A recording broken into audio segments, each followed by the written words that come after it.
Hi friends, Jhansi వంటకాల స్వాగతం అండి. ఈరోజు చందమామ పక్కిల కర్రీ అండి.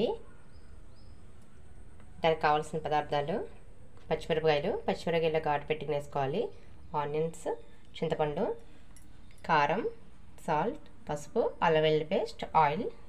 ఆల్రెడీ నీటిని క్లీన్గా కడిగేసి ఉంచానండి. కొంచెం పెరుగు, పసుపు, సాల్ట్ అవన్నీ వేసి కడుక్కుంటే మనకి ఇలా నీట్గా వచ్చేస్తుంది.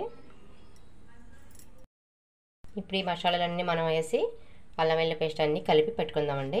నేను ఇప్పుడు ఆల్రెడీ అవన్నీ కలిపి పెట్టుంచాను. ఇప్పుడు అందులో ఉల్లిపాయ, ఆయిల్ అన్నీ వేసుకుందాం. చింతపండు కూడా నానబెట్టి పెట్టానండి. ఈ ప్రాసెస్ మొత్తం కలిపేసాము. ఇప్పుడు ఇందులో ఉల్లిపాయ ముక్కలు, పచ్చిమిరపకాయ, ఆయిల్ అన్నీ వేసి కలుపుకుందాం.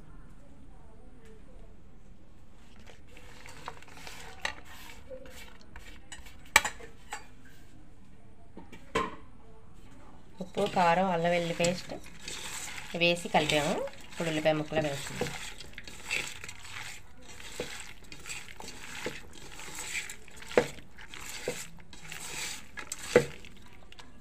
దీనికి సరిపడా ఆయిల్ కూడా చూసుకుని వేసుకుందాం.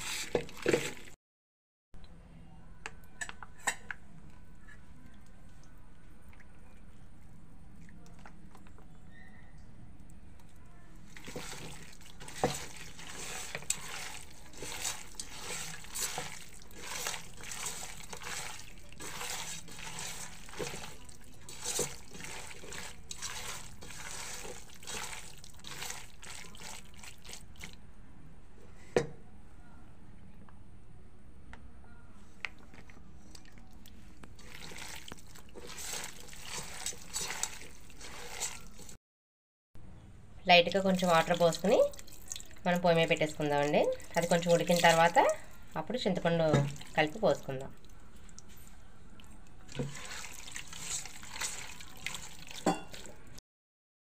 స్టవ్ వెలిగించి స్టవ్ పైన పెట్టామండి. ఇది ఉడుకుతూ ఉండగా మనం చింతపండు పులుసు పోసుకుందాం. ఈ లోపల చింతపండు పులుసు రెడీ చేసుకుందాం. చింతపండు రెడీ చేసుకున్నామండి. ఉడుకుతుంది. స్మెల్ ఇప్పుడు సూపర్గా వస్తుందండి.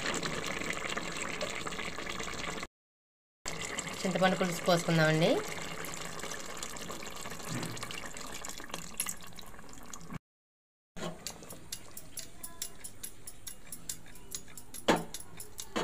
పులుసు పోస్తుంది. బాగా ఉడికిన తర్వాత